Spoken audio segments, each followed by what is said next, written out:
نعوذ بالله من شرور أنفسنا ومن سيئات أعمالنا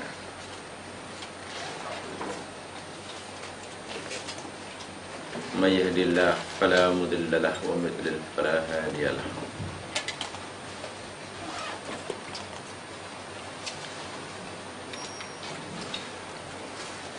رب اشرح لي صدري ويسر لي أمري واحلل عقدة من لساني يفقهوا قولي.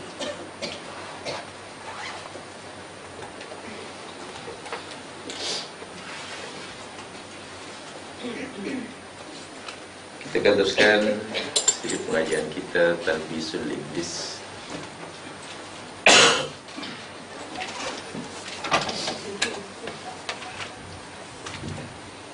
Dan hari ini kita akan pelajari Al-Babut Talis, bab yang ketiga.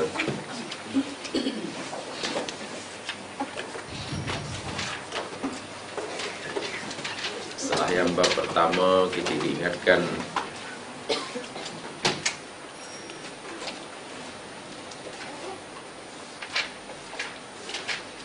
oleh Abul Faraj bahwa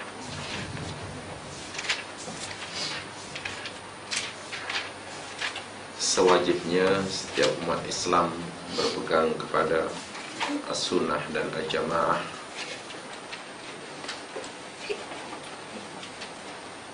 untuk melindungi dan melindungi diri daripada talbisul iblis.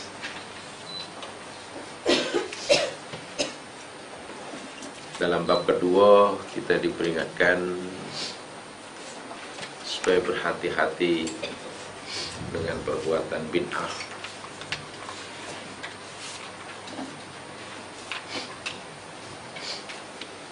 Walaupun tidak dinafi, ulama berbeza pendapat tentang penentuan bid'ah. Sehubung mereka sepakat semua bid'ah adalah sesat.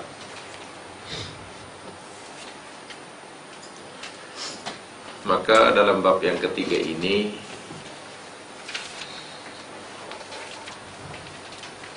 muallif atau musannif pengarang kitab Talbisul Iblis mengingatkan kita supaya kita berwaspada, at-tahzir min fitani iblis wa maka yidihi, berwaspada terhadap fitnah dan tipu daya iblis.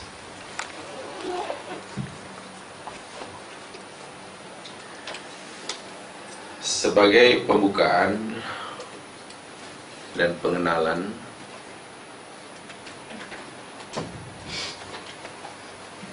Abul Faraj rahimahullah menyatakan bahwa dahulu ketika Allah menciptakan Adam alaihissalam,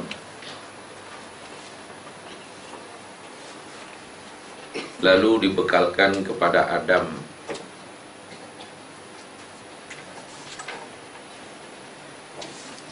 asyahwatu al-ghadabu, atau dipanggil kuatul syahwaniyah dan kuatul ghadabiyah,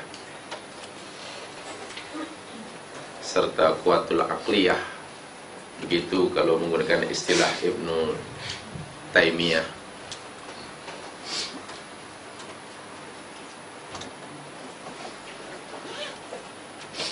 Yang masing-masing kekuatan ini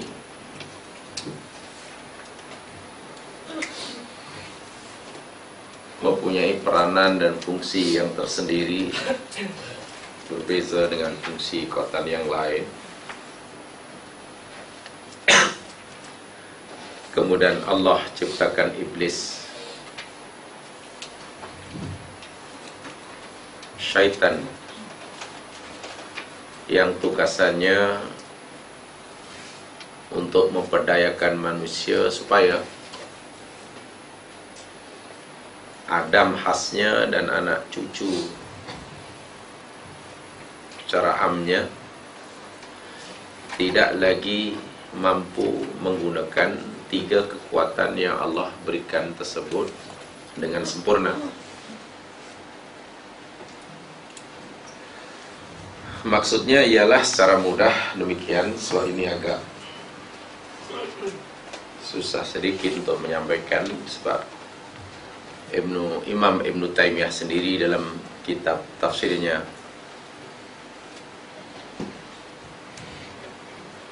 menjelaskan agak panjang lebar ketika beliau mentafsirkan sepotong ayat daripada surah Al-Furqan. Secara ringkas bolehlah dikatakan begini.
Ibnul Faraj nampaknya sangat setuju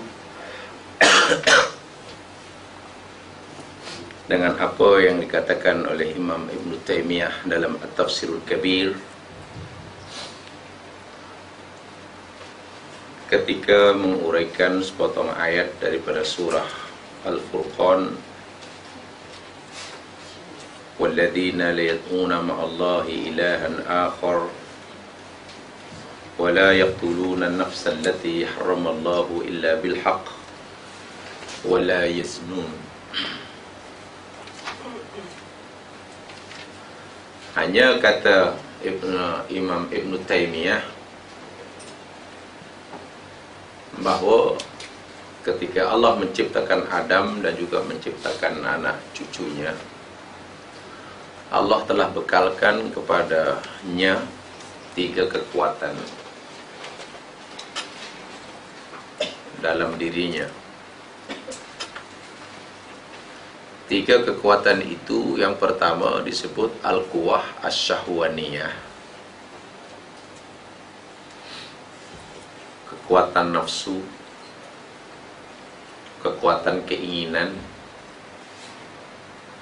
kehendak, kemauan, nak itu, nak ini, nak itu, nak ini. Yang kedua, kekuatan al-aqliyah, kekuatan akal,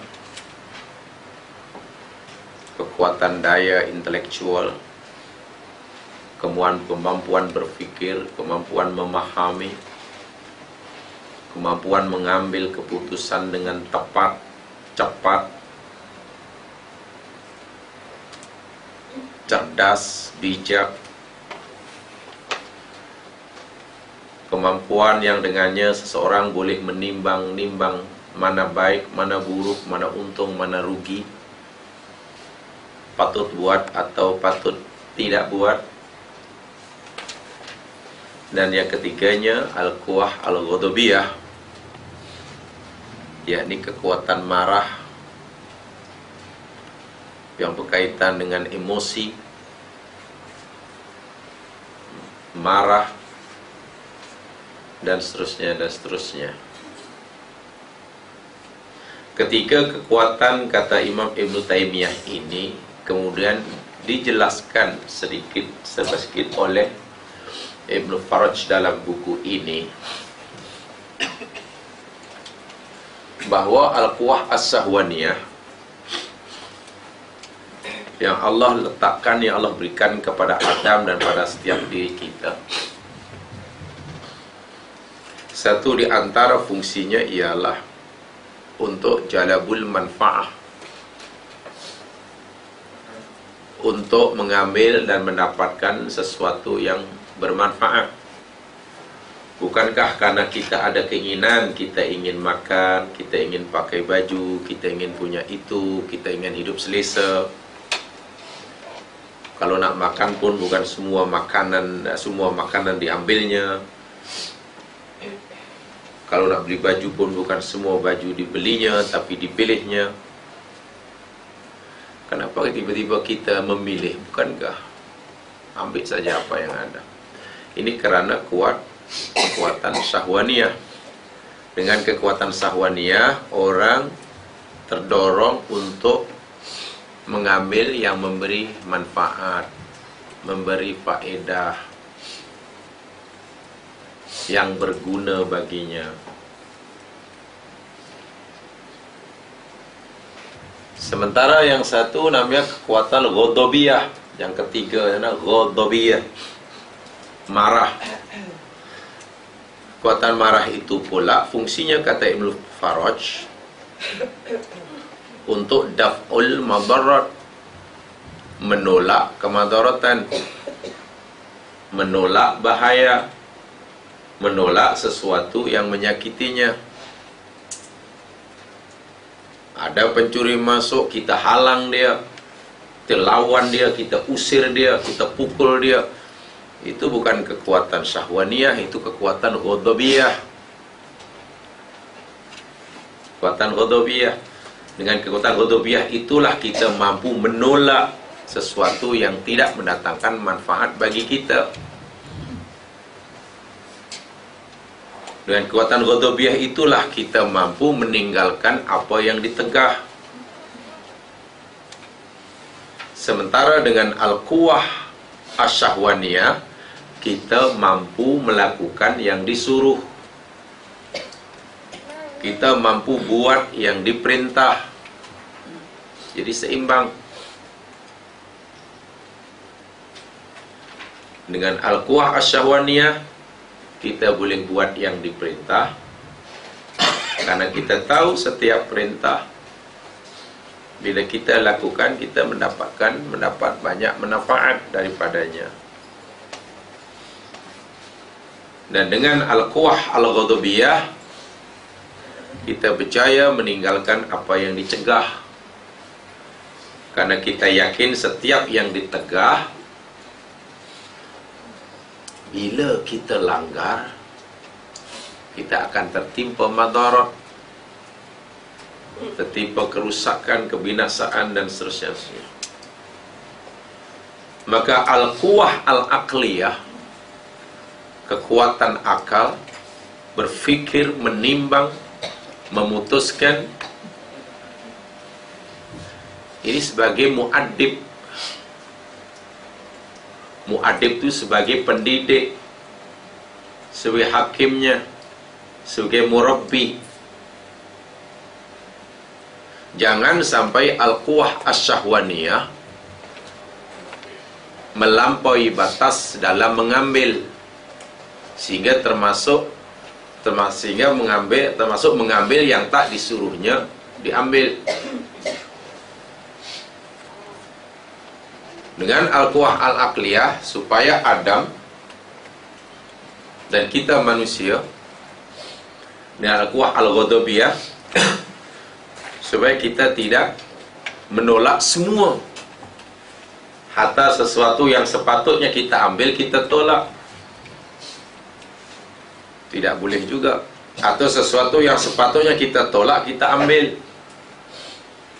Marah pada sesuatu yang sebenarnya kita tak marah, atau tidak marah pada sesuatu yang kita sepatutnya marah. Ini akal yang membimbingnya. Dengan al-quwah asyahwaniyah, quwah syahwaniyah semakin terarah, sebab dia hanya buat apa yang disuruh dan tidak buat apa yang tidak disuruh. Tanpa al-quwah al-aqliyah, al-quwah asyahwaniyah dan al-quwah al-ghadabiyah, pasti tidak ada pengawal. Tidak ada yang mengawal. Semuanya terlajak, sama ada dia ifrat ataupun tafrid, sama ada tak patuh sama sekali atau patuh melebihi dari yang dibenarkan, sama ada buat semua atau tinggal semuanya, atau sebaliknya sama ada buat yang tidak, yang ditegah, ataupun meninggal yang disuruh, tanpa al-quwah al-aqliyah.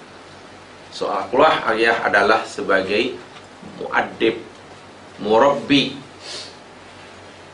yang mengasuh, yang mengajar, yang membimbing. Tapi tiba-tiba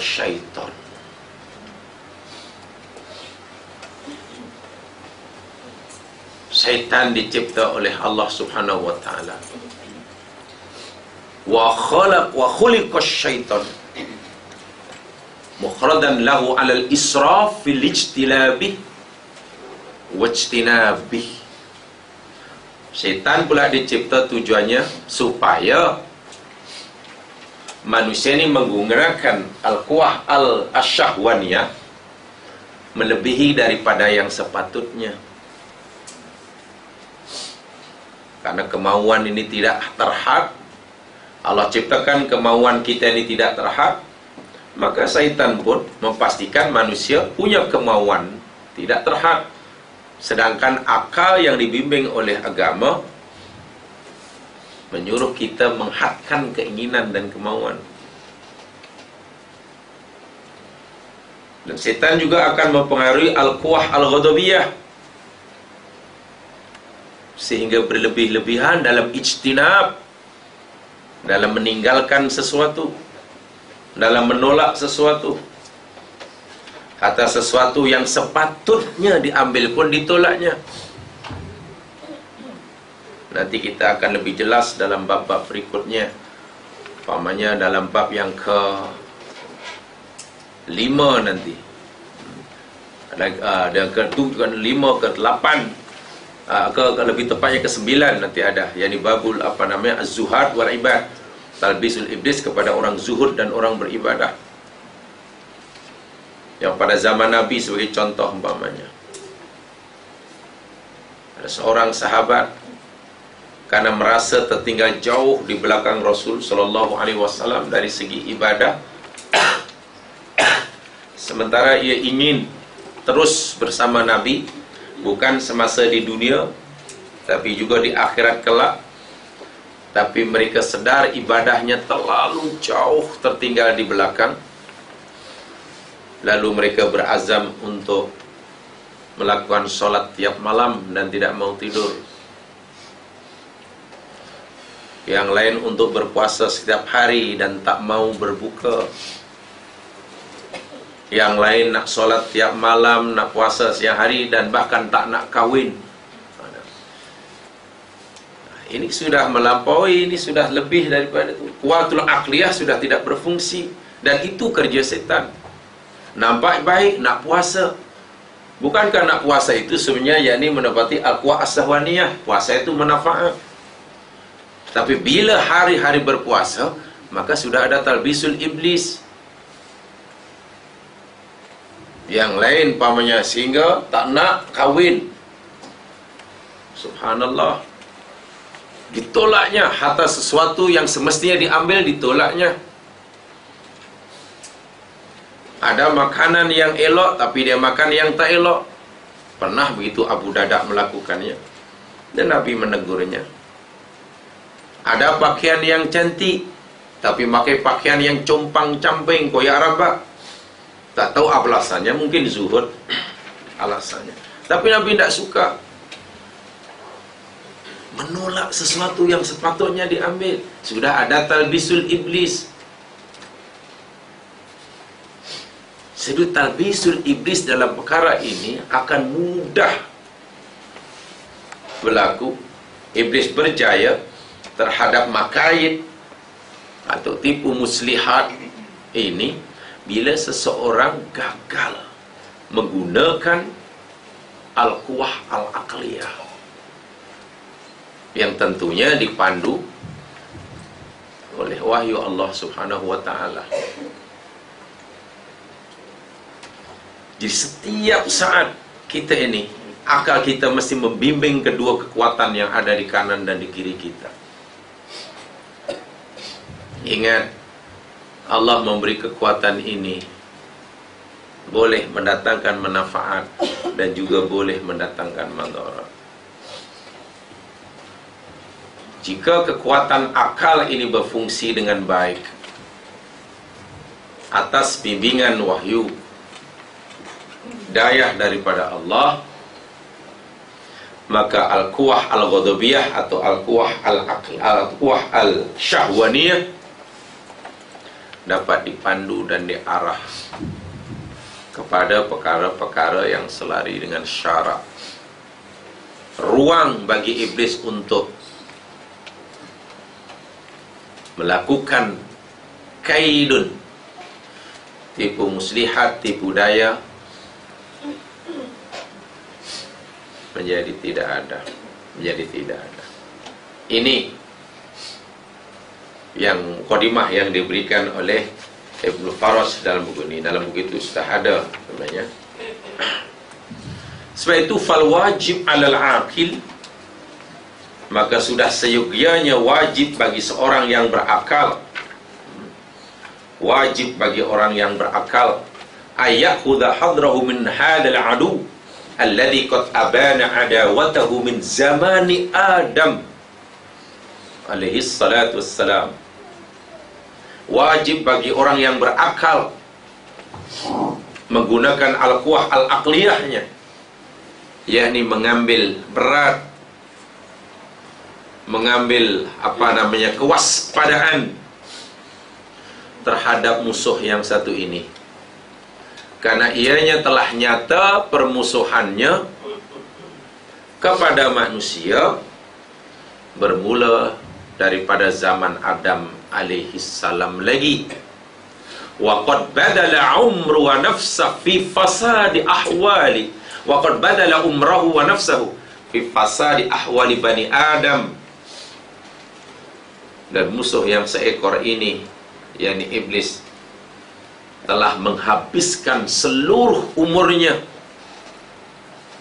jiwa dan raganya serta tenaganya untuk merusak keadaan Bani Adam.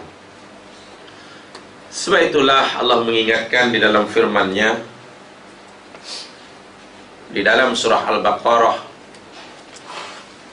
dalam buku itu buka surat 646, dalam surat Al-Baqarah ayat 168 dan 169, A'udzu billahi minasyaitonir rajim, wa la tattabi'u khutuwatis syaitan innahu lakum aduwwum mubin.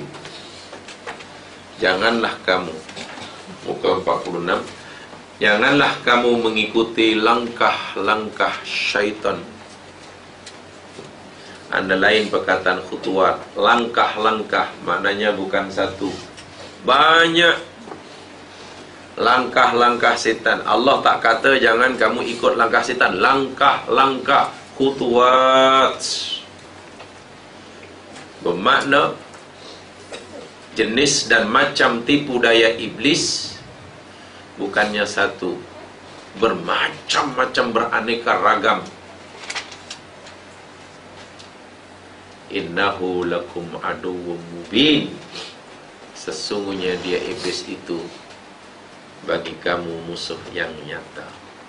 Innama ya'murukum bisu wal fahsya, hanya saja dia iblis itu suruh kamu melakukan kejahatan dan kekejian. Wa an taqulu 'ala Allahi ma la ta'lamun, dan dia suruh kamu mengatakan sesuatu kepada ke atas Allah apa-apa yang kamu tidak tahu. Suruh kamu buat yang su. Sama ada orang tuh tidak mengambil manfaat, sama ada orang itu tidak buat yang disuruh karena kuah syahwaniyahnya yang disesatkannya, ataupun sama ada orang itu tidak melakukan mengambil yang diperintah karena yang diserang ialah al-quwah al-ghadabiyahnya. Itu su. Kenapa iblis boleh menyesatkan manusia melalui kuah ghadabiyah dan kuah syahwaniyah, yang sepatutnya dengan kuah syahwaniyah dia hanya mengambil yang baik, yang sebenarnya dengan al-quwah ghadabiyah dia hanya menolak yang tidak baik, tapi berlaku sebaliknya. Ya, kembali kepada yang saya nyatakan tadi, mungkin al-quwah al-aqliyah anak Adam itu tidak berfungsi. Tidak berfungsi. Bila Allah ingatkan banyak kali dalam Al-Quran, seperti mana ayat la tatabi'u, jangan, itu ditujukan kepada anak Adam dan lebih kepada al-quwah al-aqliyah, karena yang boleh memahami taklif yang seperti ini hanya mereka yang menggunakan al-quwah al-aqliyah. Al-quwah al-aqliyah. Dia suruh kamu buat su, dia suruh kamu buat fahsya, dan dia suruh kamu menyatakan kepada Allah, ke atas Allah, apa-apa yang kamu tak tahu. Semuanya adalah maksiat. Su maksiat, fahsya maksiat, menyatakan sesuatu atas Allah apa yang kita tak tahu pun maksiat juga. Asy-syaitanu ya'idukumul faqra wa ya'murukum bil fahsya pun juga maksiat dan maksiat. Terlalu banyak, sebab di dalam ayat tadi khutuwat. Khutuwat maknanya langkah-langkah. So bila disebut langkah-langkah, jadi sangat-sangat banyak. Sangat banyak, bukan satu sahaja. Jumlahnya tidak terkira. Jumlahnya tidak terkira. Langkah-langkah syaitan. Langkah-langkah syaitan. Ini boleh kita lihat, jamaah rahimakumullah, ada sebenarnya beberapa langkah-langkah. Secara ringkaslah, mari kita lihat apa langkah-langkah syaitan supaya manusia ini jadi sesat, supaya manusia ini tidak lagi memanfaatkan tiga kekuatan ini dengan sebetul-betulnya. Tempoh hari saya menyatakan, menurut Ibnul Qayyim al-Jauziyah, menurut Ibnul Qayyim al-Jauziyah, sebelum saya tunjukkan ayatnya, saya pernah menyatakan bahawa menurut Ibnul Qayyim al-Jauziyah, karena tiga kekuatan ini Ibnu Qayyim, Ibnu Taimiyah maksud saya, di Tafsir Al-Kabir, yakni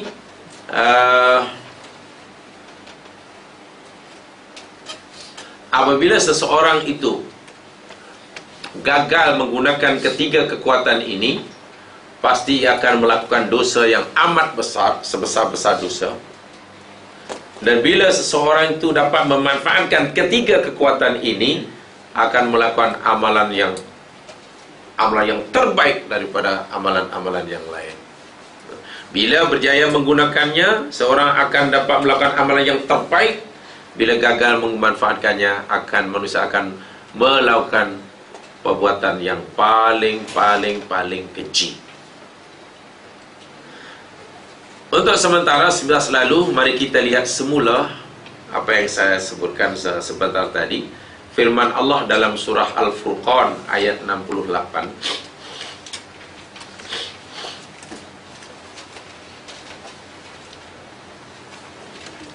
Ini dalam buku tidak ada, jadi saya tambahkan untuk ini.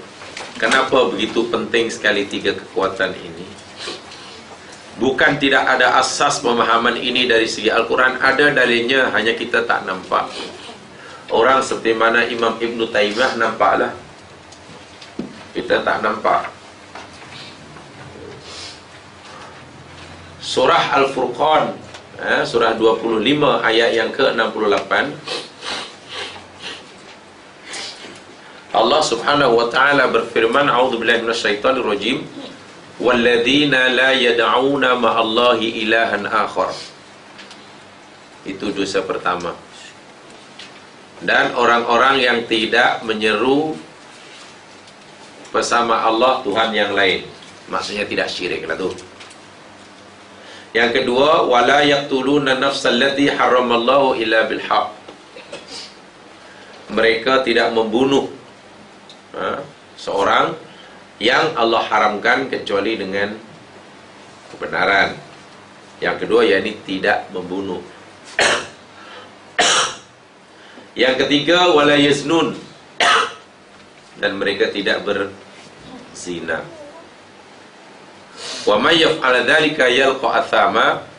Sesiapa yang melakukan ketiga dosa tadi, ia akan berada dalam athama. Baik. Dalam ayat 68 ini Allah menyenaraikan tiga dosa besar secara berturut-turut. Syirik, membunuh, dan zina. Saya nyatakan tempoh hari,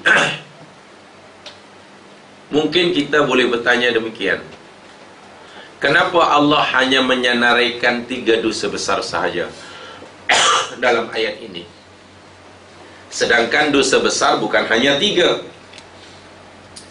Dosa besar sangat banyak, 70 kata Imam Az-Zahabi. Jadi kenapa Allah hanya menyenaraikan tiga sahaja dalam ayat ini? Satu. Yang keduanya, kenapa pula dosa-dosa besar yang Allah senaraikan, syirik, membunuh, dan berzina? Sedangkan mungkin ada dosa yang lebih besar daripada dosa yang disebut tadi. Menderhaka pada mak bapak umpamanya, subhanallah. Memutuskan silaturahim, Nabi menyatakan tak masuk surga. Orang yang memutuskan silaturahim, Nabi la yadkhulul jannah qati'. Orang yang putus silaturahim tak masuk surga. Tapi di sini tidak disenaraikan. Kenapa Allah hanya pilih tiga dosa sahaja, sedangkan tiga dosa besar sahaja dalam ayat ini? Dan kenapa pula dosa-dosa yang dipilih itu syirik, membunuh, dan berzina? Kata Imam Ibn Taymiyah, inilah hasilnya. Kerana dalam diri anak Adam, dalam diri Adam dan anak cucu Adam, begitu Allah ciptakan, Allah bekalkan ketiga kekuatan. Kekuatan akliyah, kekuatan ghadabiyah, kekuatan syahwaniyah. Dengan kekuatan, bila seseorang itu gagal memanfaatkan, menggunakan kekuatan akliyahnya, pasti ia akan syirik kepada Allah. Puluhan ayat dalam Al-Quran. Punca orang syirik kepada Allah dalam Quran diceritakan orang dahulu, mereka itu bodoh, mereka tidak layak lamun, tak punya ilmu, layak tafakkarun, tak mau berfikir, qaumun yatajhalun, kaum yang jahil, dan banyak lagi dan banyak lagi. Bila Allah kata karena kebodohan, karena mereka ini tidak menggunakan al-quwah al-aqliyah. Sebab itu syirik. Kenapa mereka membunuh? Ya, mereka membunuh kerana dalam diri manusia ini ada al-quwah al-ghadabiyah, kekuatan marah. Mungkin merasa dirinya terancam, mungkin merasa maka jadilah pembunuh. Sedangkan siapa yang gagal menggunakan kekuatan syahwaniyah, ia akan melakukan dosa yang paling besar, yakni zina. Sebaliknya, jika kekuatan ini dimanfaatkan sebaik-baiknya, dengan kekuatan akliyah, orang boleh mengesakan Allah Subhanahu wa ta'ala. Khalilullah Nabiullah Ibrahim alaihissalam sebagai contoh luar biasa, dapat meningkatkan imannya kepada Allah dengan dalil-dalil akli, dalil-dalil kauni yang tersebar luas di alam semesta. Diperhatikannya bulan, diperhatikannya planet, diperhatikannya matahari. Lalu Ibrahim berkesimpulan, inni wajjahtu wajhiya lilladzi fataras samawati wal ardh hanifan musliman wa ma ana minal musyrikin. Karena menggunakan akalnya, tentu dibimbing oleh wahyu. Orang yang menggunakan al-quwah asyahwaniyah, subhanallah, sanggup mendirikan rumah tangga penuh dengan sakinah, mawaddah, rahmah. Dunia dapat pahala, di akhirat masuk surga sama-sama dengan anak cucunya. Sanggup berkeluarga, kan karena kekuatan syahwaniyah.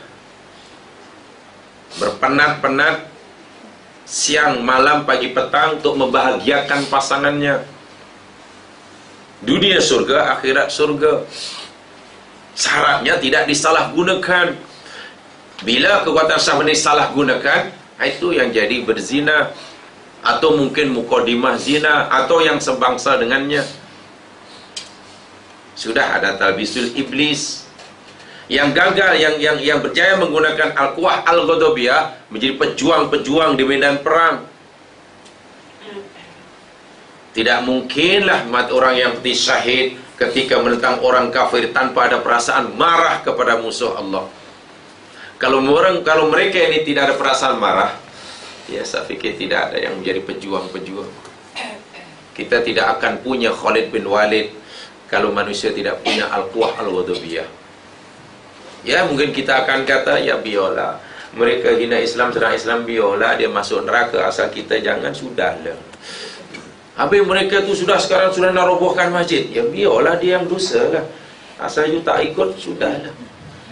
Orang ni sudah mandul al-quwah ghadabiyahnya. Jadi sudah ada proses pemandulan ghadabiyah. Sangat bahaya. Sangat bahaya. Habis kamu kan ada anak kan banyak, kenapa kamu tak rajin bekerja? Ialah Allah yang cipta, Allah ada yang tanggung rezeki dia. Setiap anak yang lahir itu Allah dah takkan rezekinya. Pandai-pandailah dia. Orang itu sudah mandul al-quwah asyahwaniyahnya. Apa pikiran itu sudah tidak dikuasai oleh iblis. Itu satu bentuk penguasaan iblis kepada anak Adam. Pada anak Adam. Mungkin dirinya merasa alim, mungkin dirinya merasa zuhud, merasa kuat ibadahnya, merasa wara. Tapi tanpa disadari, jarum iblis telah masuk dalam dirinya. Waliyadzubillah tumadillah. Sebab itu kena faham. Kena faham. Yakni, apa yang nyatakan oleh Allah Subhanahu wa ta'ala, kalau kita tidak mampu memahaminya dengan sendiri, ya kita tanyalah kepada yang faham, ulama-ulama silam. Imam Ibn Taymiyah sebagai contohnya. Dan sekarang kita sedang berhadapan juga seorang yang sangat alim dalam bukunya Talbisul Iblis ini. Tadi saya nyatakan secara ringkasnya jemaah sekalian, sebenarnya ini agak panjang kalau satu persatu. Satu persatu sangat panjang. Makaidul iblis, atau maksud saya yakni tipu daya iblis. Bahwa iblis ini akan menyepal bagai khutuwat. Khutuwat maknanya langkah-langkah. Langkah-langkah memperdayakan manusia yang dilakukan oleh iblis bukan satu jenis. Kalau satu jenis senang, kalau satu macam senang, kita boleh mengenalnya. Dan bila kita boleh mengalahkannya dengan satu cara itu, selamatlah kita. Masalahnya iblis punya banyak cara. Itu masalahnya. Masalah apa? Banyak cara dan bermacam-macam sehingga susah dikesan. Kecuali kita dapat mengenalinya dengan pasti berdasarkan petunjuk Allah Subhanahu wa ta'ala. Sebagai contoh yang pertama, yakni tasjilul batil. Ini cara yang paling popular sekali sejak zaman Nabi Adam. Ini termasuk makayid, tipu daya. Tasjilul batil yang pertama. Tasjilul batil maknanya menghias kebatilan. Menghias kebatilan. Sesuatu yang batil, sesuatu yang mungkar, dikasih makeup tebal-tebal oleh iblis sehingga nampak cantik. Pelakunya tidak lagi merasa bersalah bila melanggarnya, sebab nampaknya benda itu benda yang elok, yang cantik. Ini paling bahaya dan ini adalah cara pertama yang digunakan oleh iblis untuk memperdayakan bapa kita dahulu, Adam alaihissalam. Nama pokok itu Allah kata, yakni pokok larangan. Sebab Allah kata jangan dekati, maknanya pokok larangan lah, larangan Allah. Bila larangan mesti dijauhi lah. Larangan mesti tak elok lah. Larangan mesti bahaya, larangan mesti madarat.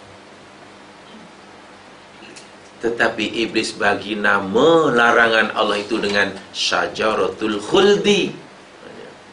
Syajaratul khuldi. Syajaratul khuldi maknanya pokok yang ya sudah, bila dah diberi nama yang cantik, Adam pun terlah.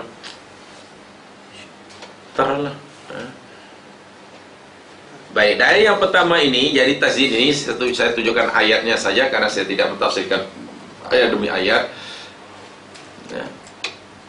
Kita lihat di dalam surah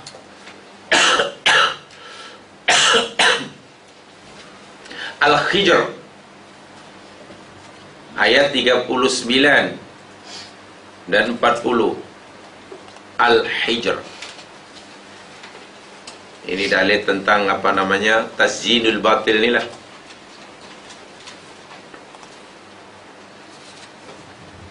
Surah 15 ayat 39.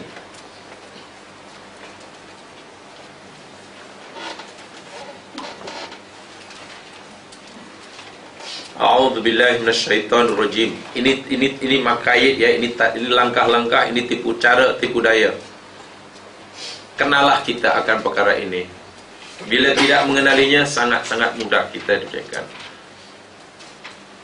Wa'iyadzubillah, sudah lama menjadi bola permainan iblis, tapi kita tidak menyadarinya. Kan sangat bahaya.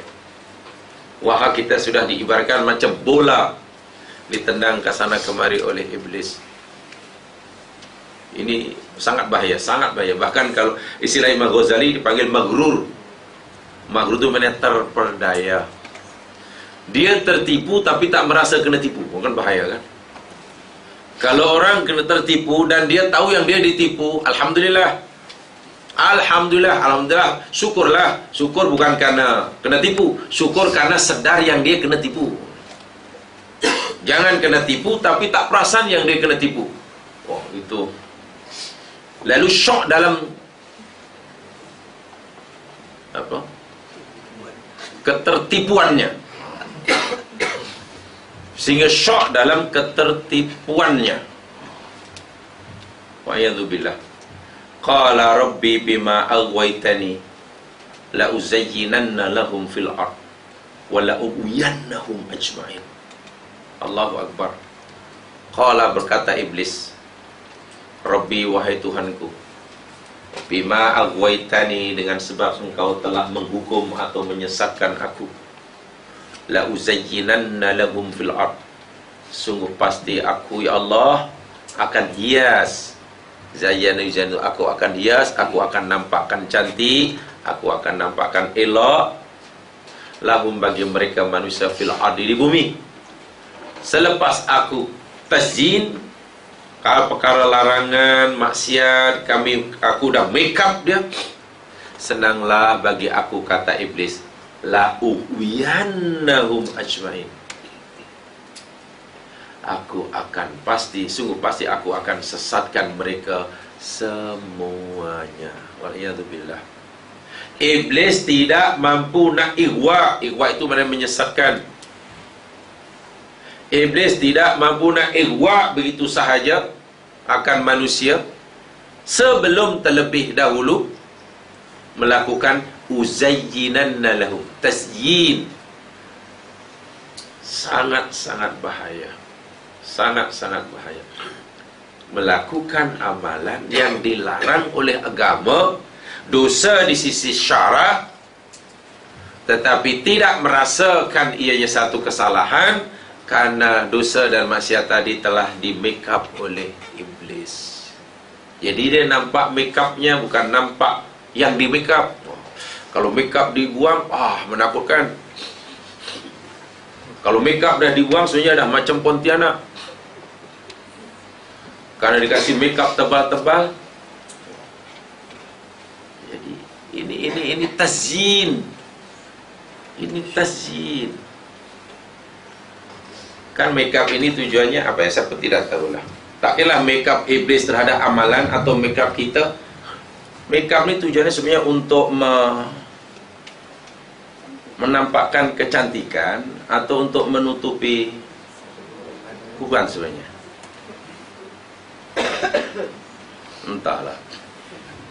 Ya tanya kepada pakar make up. Ya contohlah siling kan, ini kita bagi siling. Siling itu sebenarnya untuk mencantikkan atau untuk menutup keburukan bumbung atas.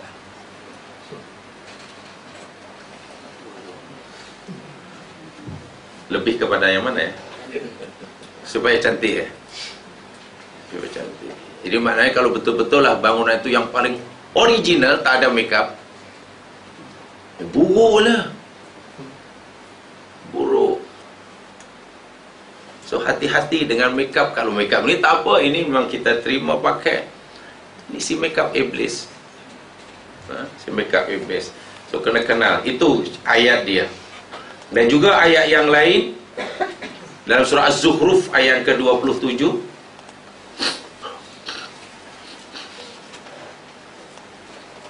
dikurkan yang masukkan aja ini bukan jangan hanya tahu di tempat ini, keluar dah tak ingat. Atau kalau lain entah, tapi ai dengar siapa jangan dua tu. Ini bukan ilmu. Saya tidak suka belajar seperti itu. Jangan hanya tahu di sini, mesti ada rekod gitu, supaya nanti bila balik atau minggu depan atau tahun depan jamaah boleh mengajar pada orang lain. Begitu tujuannya. Jangan ayah pernah dengar tapi tak tahulah, ingat lupa lah tu. Jangan ilmu bukan begitu. Tak, saya tak mau belajar begitu sama. Habiskan boreh je. Mengajar macam tu habiskan boreh je. Sudah mana? Lahjah tu ada rekod, ada catatan, ada ini. Qayyid suyudaka. Al-ilmu kasaydi. Orang Arab bagi tahu ilmu itu seperti mana buruan. Seperti binatang buruan. Jadi qayyid suyudaka bil habli wathiqah. Ilmu itu seperti buruan. Sebab itu bila kamu dapat buruan, qayyid, kau ikat buruan itu dengan tali yang kuat. Kalau kita berburu dan dapat buruan pula, dapatlah rusa, kita bawa balik sampai rumah, kita tak ikat, kita tak tambat, lepas balik ya. Ilmu demikian juga. Bila dapat ikat. Bila tidak, hilang. Dan akhirnya hidup tu hanya pimai-pimai tang tu. Istilah guru saya dahulu, hidup seperti ini jadi hidup ibarat orang berjalan lah, pergi, dia terperangkap dalam roundabout. Roundabout kan. Kalau kita roundabout, sebelumnya kita dah tahu arah kan, sama ada nak terus atau kiri atau kanan atau mungkin patah balik kan, gitu kan. Kita mesti dah ada. Jangan masuk roundabout kita pusing. Kalau kita nampak orang bawa kereta berpusing di roundabout satu kali, apa yang terfikir dalam fikiran kita? Orang itu mesti sesat tu. Kalau kita nampak dia pusing 3 kali,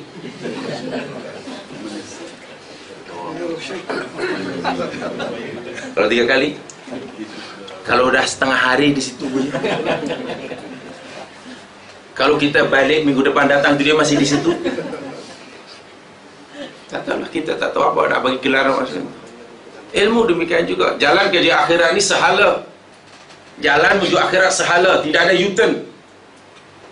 Daripada alam sana ke alam rahim, ke dunia ke barzakh ke akhirat, tak ada U-turn patah balik, tak ada. Sebab ilmu ke akhirat itu pun tak boleh U-turn. U-turn rugi. Dah sampai dah dekat-dekat, patah balik, rugi. Termasuk yang rugi bila tadi dah pusing pimai tang tu, rugi, sangat-sangat rugi. Sebab itu pesanan orang-orang dahulu, ilmu seperti mana buruan. Bila kamu dah dapat buruan, kamu ikat kuat-kuat, supaya bila kamu ikat kuat-kuat, minggu depan, bulan depan, kamu tengok, oh masih ada buruan aku, oh iya ada buruan.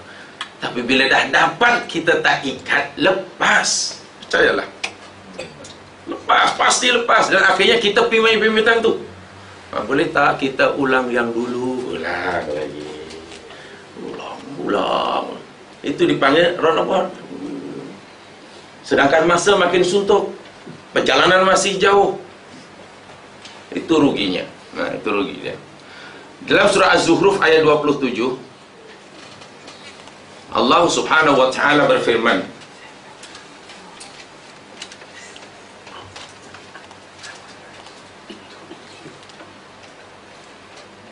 bukan 27 ya.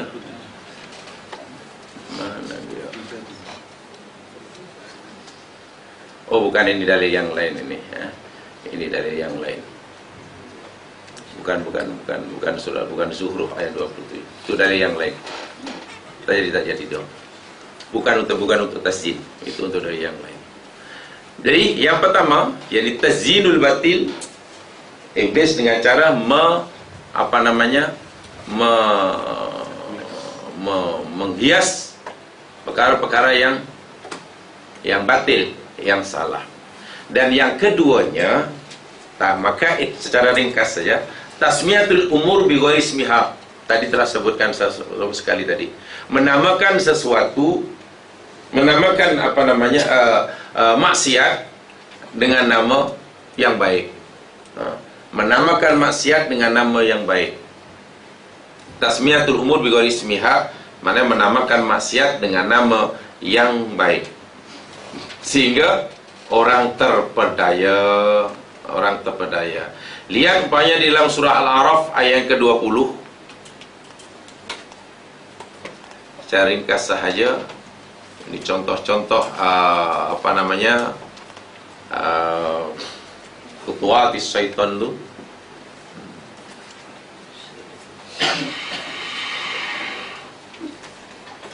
Surah Al-A'raf ayat ke-20.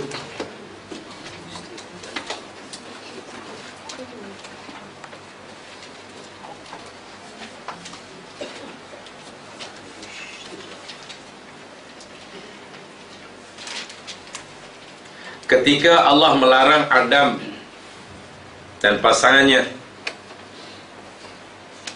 mendekati sebatang pokok, tidak diketahui dengan pasti apa yang pada pokok itu. Yang jelas, pokok itu adalah pokok larangan. Tapi tengok iblis memberitahu kepada Adam dalam ayat 20. Di tengah-tengah itu, wa qala ma nahakuma rabbukuma an hadhihi syajarah illa an takuna malakaini aw takuna minal khalidin. Berkatalah iblis, tiadalah Tuhanmu berdua melarang kamu berdua daripada mendekati pokok ini, kecuali melainkan kamu berdua akan menjadi, supaya kamu dan tidak menjadi malaikat, atau kamu berdua tidak kekal. Kamu tahu tak Adam, kenapa Allah larang kamu pokok ini? Allah larang kamu pokok ini sebab supaya kamu ini tidak jadi malaikat, atau tidak punya kuasa, atau supaya kamu tidak kekal di sini. Sebab bila kamu makan pokok ini, larva ini, kamu akan kekal dan kamu akan berkuasa penuh. Adam ni manusia je mas sekalian. Tadi mempunyai, tengok tu, syahwaniyah. Iya ya, aku ingin kuasa, kan kuasa. Kalau aku ada kuasa, baik ada gini. Iya ya, saya ni ingin hidup senang, takkan saya akan bertukar jadi. Kan kekuatan syahwaniyah, kalau orang ada kuasa, ingin terus berkuasa. Dengan al-quwah as-syahwaniyah, kalau orang itu senang, kan dia ingin terus senang. Tidak ada orang senang, lenang, kemudian bercita-cita atau berdoa, menangis-nangis pada Allah sembahyang hajat, ya Allah, bilalah engkau bagi aku susah ya. Ada orang begitu. Orang sihat afiat, lepas itu menangis-nangis pada Allah, qiyamul lail, sembahyang hajat, ya Allah, bilalah engkau timpakan aku ni sakit. Lama betul aku tak sakit. Jelas aku tengok orang terlantar di hospital. Ada. Tak ada sebab kuah syahwaniyah tidak menyuruhnya begitu. Kalau sakit, kalau sihat, sebolehnya terus sihat. Kalau senang, senang berpanjangan. Kalau berkuasa, kalau boleh terus berkuasa. Kalau nikmat, seterusnya. Itu al-quwah as-syahwaniyah. Tetapi ingat, benda itu mustahil. Akal tidak membenarkannya. Akal tidak membenarkannya. Malangnya iblis pandai mencelah-celah. Adam, Allah larang kamu pada pokok ini sebab Allah tak mau kamu ni ada kuasa mutlak. Allah larang kamu karena Allah tak mau kamu ni kekal.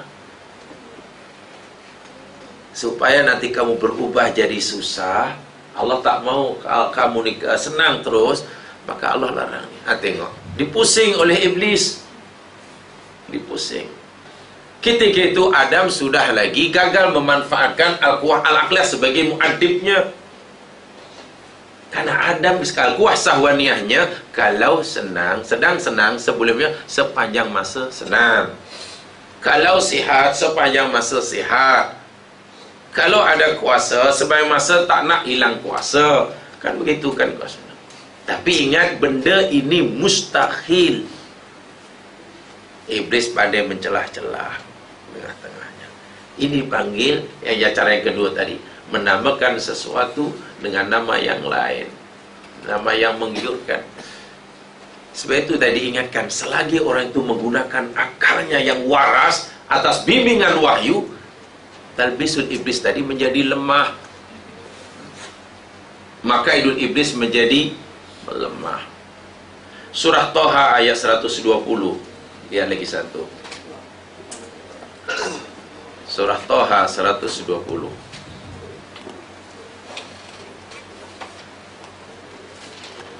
Di sini begitu jelas sekali.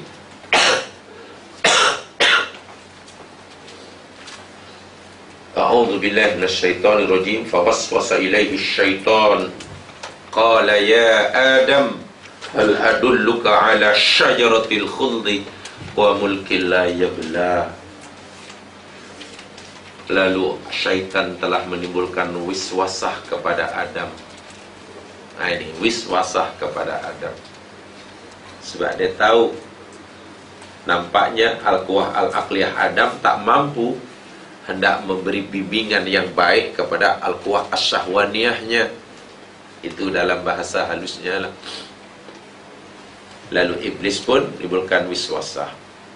Setelah iblis nampak kejayaan, akan kejayaan kejayaan, qal berkata ia iblis, ya Adam, wahai Adam, hal adulluka ala syajaratil khuldi. Tengok, kalau dalam surah Al-Araf tadi baru memberitahu, kamu tahu tak Adam, Allah larang kamu ini karena Allah tak mau kamu ni berkuasa terus, karena Allah tak mau kamu ni kekal.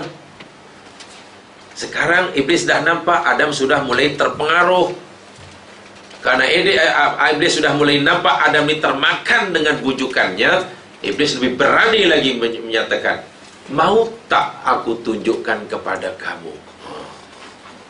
Maukah kamu aku tunjukkan syajaratul khuldi, pokok kekal. Yang bagi nama khuldi itu iblis, bukan Allah. Tujuan iblis bagi nama khuldi itu maknanya kekal. Karena iblis sudah dapat mengesan, oh rupanya Adam memang ingin kekal. Wahai kekal itu mustahil. Tidak ada makhluk yang dicipta oleh Allah ni kekal. Ciri khas dunia ialah berubah-ubah. Ciri khas ciptaan Allah ialah berubah-ubah. Tidak ada yang kekal. Yang kekal adalah perubahan. Betul? Semua makhluk ciptaan Allah ciri dia berubah-ubah, tidak ada yang kekal. Yang kekal ialah perubahan. Tapi karena Adam dah terlalu sangat menuruti al-quwah syahwaniyah, maka iblis pun lebih berani sebab dah nampak, dah dikesan dah. Iblis dah dapat mengesan, oh nampaknya Adam memang bersungguh-sungguh ingin kekal. Terus saja tawarilah, maukah engkau aku tunjukkan rahsia untuk kekal? Syajaratul khuldi. Ingat, khuldi namanya nama pemberian iblis, bukan daripada Allah. Sesuai orang Islam kalau ditanya apakah nama pokok larangan Allah itu, saya tidak tahu sebab Quran tak beritahu. Jangan kata nama dia Syajaratul khuldi, atau ditukar dalam bahasa Melayu buah khuldi, lagi tidak. Iblis pun tak kata buah khuldi. Iblis hanya kata Syajaratul khuldi. Kita jah Syajaratul khuldi itu pun ikut setan, ikut iblis. Kalau kita kata buah khuldi, lagi iblis pun lagi pening, lagi bingung. Wih, engkau lebih hebat daripada aku. Aku baru bagi nama Syajaratul khuldi, awak bagi nama buah khuldi. Maknanya iblis panggil orang tu pakcik. Kita ni take for granted ya dalam istilah-istilah agama. Walhal itu salah. Menyatakan apa nama buah itu buah khuldi, salah bin keliru. Bukan salah sih, salah bin keliru. Lalu diajarkan, dilekatkan kepada otak jiwa kanak-kanak semuanya tadika lagi. Hingga sampai jadi tok imam nanti. Kebetulan kalau budak itu bilang imam, kan nanti mengajarnya kan buah khuldi juga kan. Jangan diwariskan ilmu yang salah. Itu iblis yang bagi nama. Tujuan iblis untuk menyesatkan Adam. So iblis dah dapat yang mengesan, kata tadi dah dapat mengesan, Adam punya keinginan yang kuat. Sebab itu disebut Syajaratul khuldi wa mulkil la yabla. Maukah Adam aku tunjukkan buah yang kekal dan kekuasaan yang tidak akan sirna dan binasa. Adam yang kuah syahwaniyahnya dah mengatasi kuah akliyahnya, tentulah mau macam tu. Bak kata orang, ibaratnya Adam itu sedang mengantuk, iblis pula sorokan bantal, ya mesti teruslah lena. Akhirnya Adam menyesal, sangat-sangat menyesal, sehingga Allah pun bagi gelaran Adam asa Adamu rabbah wa ghawa. Maka Adam pun dinyatakan dalam ayat yang ke-21 hujung tu, Adam menderhaka pada Allah wa ghawa, dan Adam telah sesat dan menyesal, sangat-sangat menyesal. Ingat, itu cara yang kedua. Jadi diberi namanya. Jadi kalau orang tiba-tiba kita pandai jemaah sekalian mencari alasan untuk membenarkan perbuatan yang salah, supaya kita sudah menjadi murid iblis. Ingat, dalam kehidupan sehari-hari kita, bila tiba-tiba otak kita menjadi cerdas, pandai, pintar untuk mencari alasan bagi membenarkan perbuatan yang salah, kita sebenarnya sudah menjadi murid iblis. Itu bukan ilham daripada malaikat, itu bisikan iblis. So bila kita sudah pandai mencari alasan untuk justify kesalahan diri atau untuk mengurangi rasa bersalah, iblis sudah tepuk tangan. Kenapa begitu? Syarat orang yang berdoa, syarat taubat yang diterima oleh Allah bagi orang yang berdosa, orang itu mesti merasa bersalah. Makin kuat rasa bersalah, makin cepat ia dapat pengampunan. Tapi kalau rasa bersalah ini ditekan, sehingga kurang rasa bersalah, akhirnya tidak merasa bersalah, ya jangan harap mendapat pengampunan. Orang yang tidak merasa bersalah kan tak ada keinginan untuk bertaubat. Itu alasan kita tiba-tiba jadi cerdas, itu iblis yang mengajar. So hati-hati buat seperti ini. Sebab itu bila orang buat salah, kalau sifat orang mukmin dalam surah yang lain, terus dzakarullaha wastaghfaru lidzunubihim wa idza fa'alu fakhishatan, bila mereka terlanjur melakukan perbuatan yang salah, dzakarullah, terus ingat kepada Allah. Terus ingat kepada Allah, ingat keagungan Allah. Bila ingat kebesaran Allah, timbul khasyah. Bila ingat akan kehinaan dan kelemahan diri di hadapan Allah, timbul khauf. Wastaghfaru lidzunubihim, terus mohon ampun tanpa menunggu masa. Bukan lepas buat salah mencari-cari apa agak-agak alasan yang membolehkannya, nak justify kesalahan. Akhirnya paling tidak nanti iblis akan bisikan, ya betul, awak memang salah dan awak pun sedar, baguslah, tapi awak kena sedar juga sebenarnya bukan awak seorang yang buat salah macam tu.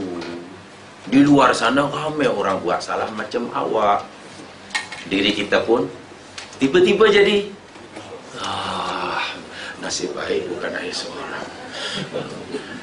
Itu tak apa yang awak buat itu sebenarnya tak seberapa. Di luar sana lagi lebih teruk daripada awak. Iya katanya. Lagi semakin lebih baik. Ditambah pula, betul awak sekarang bersalah, tapi kan awak ni manusia bukan malaikat. Kalau malaikat tak bersalah, awak ni manusia lah, tu wajarlah, wajar. Rasa bersalah makin kurang tu. Bila ada keinginan untuk bertaubat, iblis tujuan lagi. Apa nak taubat sekarang? Kalau awak nak taubat sekarang, minggu depan awak mengulangi. Betul pada itu namanya macam mempermainkan Tuhan. Elok puas-puas dahulu, baru itu nanti ada ayat, ada cijanya namanya taswif. Memang begitulah. Itu saya katakan, bila orang ini tak perlu belajar di perguruan tinggi jemaah sekalian, di mana Gading. Orang pandai beralasan, mencari alasan untuk mewajarkan buat salah. Ini tak perlu belajar tinggi-tinggi. Tiba-tiba jadi cerdas masa itu. Sebab itu ilham daripada iblis. Bisikan iblis sangat-sangat bahaya. Sangat bahaya. 24 jam iblis ini berusaha untuk menyesatkan hambanya.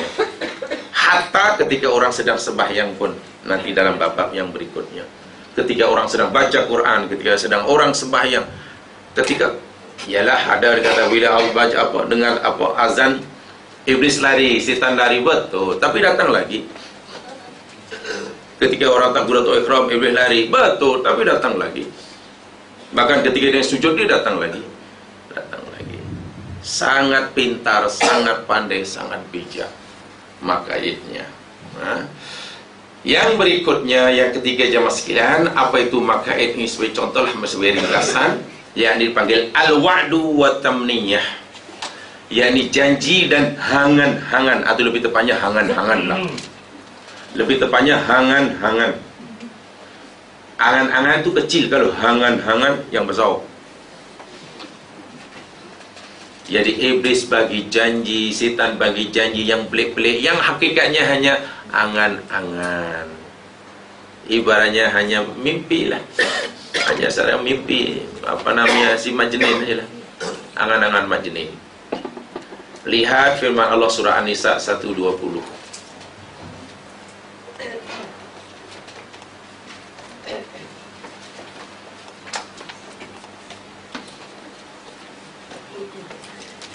Surah An-Nisa 130.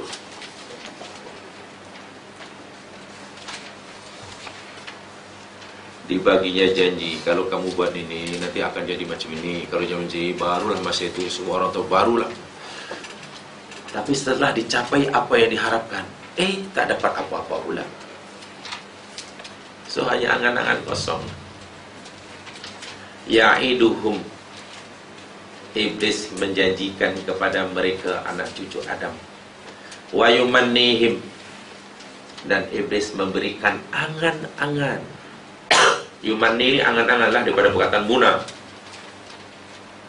Wa ma ya'iduhumus syaitan, dan tiadalah menjanjikan kepada mereka oleh syaitan illa gururan, kecuali tipu daya. Apa maksud ayat ini? Ayat ini kaitannya dengan ayat 119 sebelumnya tu ya. Ayat 119 jemaah sekalian, kan Allah menceritakan beberapa perbuatan yang manusia atas saranan iblis.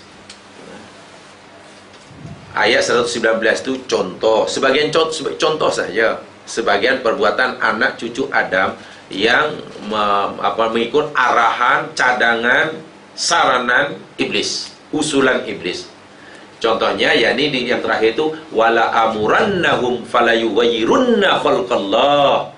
Sungguh pasti ya Allah, aku akan suruh mereka anak cucu Adam ini lalu mereka akan mengubah ciptaan Allah. Taghyir, taghyiru khalqillah. Satu di antara maksud mengubah ciptaan Allah ialah contoh, karena dia nak lawa, nak memancungkan hidung yang kemek, nak mengemekkan hidung yang mancung, nak menebalkan bibir yang tebal, nak menipis, macam-macam lah, memutihkan yang hitam, membulatkan yang lonjong, apalagi melicinkan yang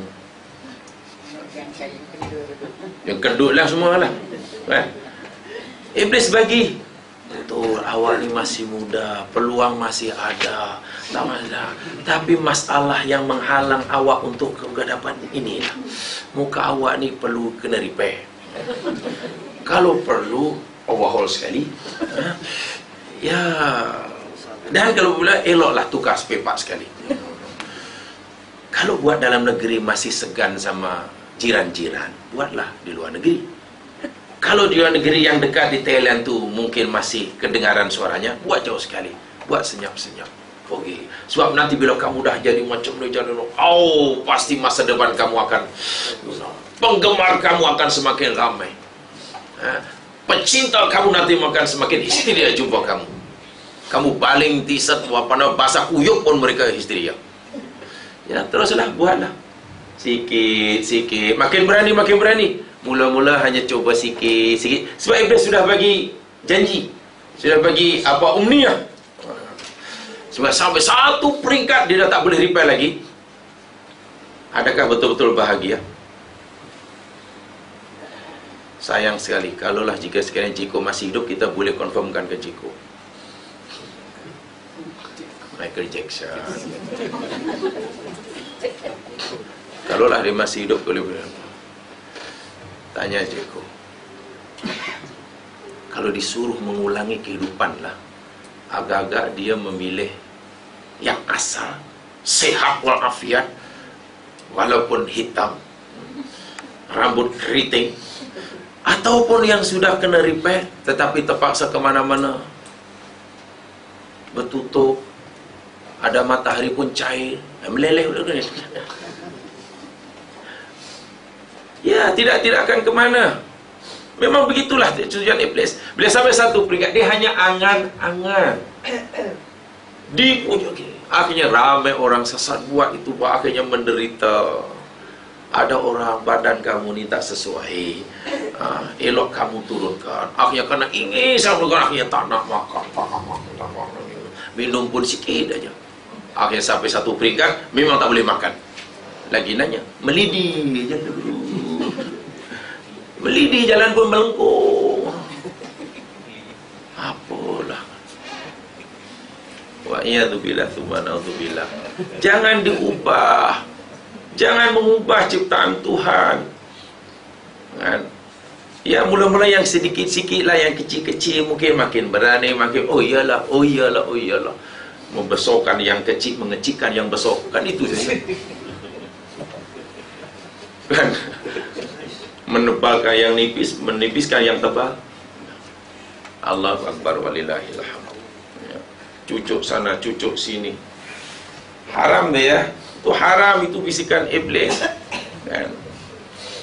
Yalah, ada orang kata bagaimana tentang botok? Ya, ada dua hukumnya. Kalau botok itu dicucukkan haram, kalau dimakan halal. Saya makan botok. Botok tak makan.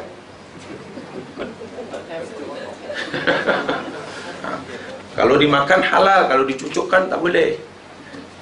Tu botok, bukan orang Johor, orang sama. Kan botok kan sedap kan? Sedap, botok sedap. Ikan dia, akan sayur dia. Itu botok. Tak kena botok. Dia makan tak apa. Makan banyak-banyak botok, nanti wajah berseri-seri. Kan hanya sayur, ikan. Jangan cucuk-cucuk. Jangan cucuk-cucuk. Tengok tu. Itu angan-angan. Angan-angan. Atau mungkin orang ingin menjadi kaya raya. Apalah saya macam mana? Saya mesti bekerja 24 jam. Sehingga solat tidak. 4 masa yang Nabi suruh bagi tidak ada digunakan sama sekali. Hidup ini mesti ada 4 masa. Ada masa untuk munajat, ada masa untuk muhasabah, ada masa untuk tafakur, ada masa untuk mencari rezeki yang halal. Meninggalkan salah satu, mana sudah tidak ikut sunnah Nabi. Katalah kalau buat yang tinggalkan satu, mana ikut sunnah Nabi 3 suku. Ini orang 3 suku. Kalau orang hanya munajat sahaja, itu mana sunnah suku. Ikut sunnah Nabi ni 4 ni lah jemaah sekalian. Ada masa untuk munajat. Munajat pula ada peraturan dia. Ada masa untuk muhasabah diri. Ada masa untuk tafakur, ada masa untuk mencari rezeki yang halal. Mencari yang halal. Tiba-tiba, karena iblis dah begitu. Ingat, dunia masa depan lebih mencabar. Status seseorang pada masa depan dinilai dari segi penampilan. Orang akan dianggap orang oleh orang bergantung pada apa yang dimiliki. Tengok bahasa iblis ni lain. Orang akan dianggap orang oleh orang daripada apa yang dimiliki. Tapi kalau orang itu tidak punya apa-apa, maka orang itu tidak dianggap orang oleh orang. Akhirnya belum untuk mencari, kerja siang malam pagi petang. Masa munajat tafakur tidak ada. Mencari halal, bukan halal aja, yang haram pun dilanggarnya. Sebab akhirnya mati saya umur 35 tahun, saya mesti memiliki ini, saya mesti duduk di situ. Baru waktu itu orang semua tahu. Katalah betul-betul dia telah mencari apa yang diistiqkan. Adakah dia mengharapkan mendapat ketenangan? Juga tidak. Pasti tidak.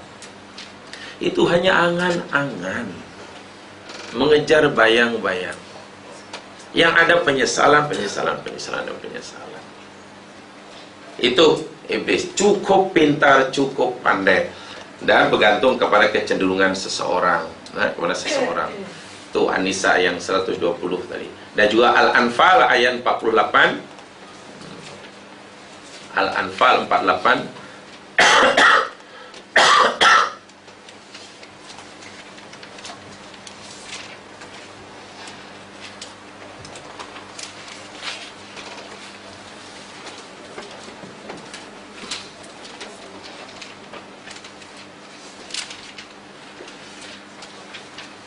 Al-Anfal 48 ni jemaah sekalian, lebih tepat yakni menjadi dalil bagi apa yang saya sebutkan yang pertama tadi, tasdin tadi ya. Al-Anfal 48. Letakkan saja sebagai dalil yang saya sebutkan di atas tadi. Al-Anfal 48. Yakni tasdin, kan? Lebih kepada tasdin, bukan kepada yang terakhir ini. Lebih tepat itu. Jadi saya tidak perlu mengulanginya. Kita tunjukkan saja. Baik, itu contoh-contoh sebenarnya ada ya, ada aliba, abajadun, aliba, jim, dal, ha, waw, zai, jim. Ada berapa semaya? Di sini ada 1, 2, 3, 4, 5, 6, 7, 8. Di sini ada 8 makaidus syaiton. Berdasarkan ayat-ayat Al-Quran. Jadi sebagian tipu daya yang Quran sebutkan. Tapi walau bagaimanapun, mana yang diserang, kedua-dua itulah, yakni al-quwah al-ghadabiyah dan al-quwah as-sahwaniyah. Bila kedua-dua ini sudah tidak lagi dapat bimbingan, tidak lagi dapat dikawal oleh muadibnya, oleh pembimbingnya yang mesti berdiri di tengah-tengah dan mesti kuat, dipanggil al-quwah al-aqliyah. Jadi kekuatan akal, kekuatan berfikir, kekuatan memahami, menyimpulkan, mengambil tindakan bijaksana, semua itu kekuatan akli ya. Bila tak dapat bimbingan daripada ini berdasarkan wahyu Allah Subhanahu Wa Taala, pasti iblis ada ruang untuk talbis. Pasti iblis ada ruang untuk makaid atau makayid, makayid membuat tipu daya. Sebab yang diserang hanya dua itu saja, supaya sahwaniyah ataupun ghadabiyah ini melampau, sama ada tak buat atau buat yang lebih, sama ada tak buat apa yang sepatutnya buat atau buat lebih daripada yang sepatutnya, dan dengan cara yang bermacam-macam. Gagal melalui cara ini, buat cara yang itu, gagal ini, buat cara yang itu, dan seterusnya. Itu sebagai yang pernah saya sampaikan. Hari ini insyaallah kita sambung pada masa hadapan, yakni tentang makaid yang sebenarnya sudah mulai banyak pembicaraan, khasnya dalam bab-bab berikut nanti lebih khusus tentang siapa dan bagaimana orang-orang yang disesatkan oleh iblis laknatullah alaihi. Sebab dalam buku ini jamaah sekalian, terjemahan tetapi diterjemahkan secara yang seringkas-ringkasnya ya. Ya alhamdulillah, buku ini bukan terjemahan 100% terjemahan, tapi lebih menggunakan ringkasan. Jadi mungkin mudah diringkaskan. Yang aslinya lebih panjang daripada ini. Mudah-mudahan diberkati. Subhanakallahumma wa bihamdika.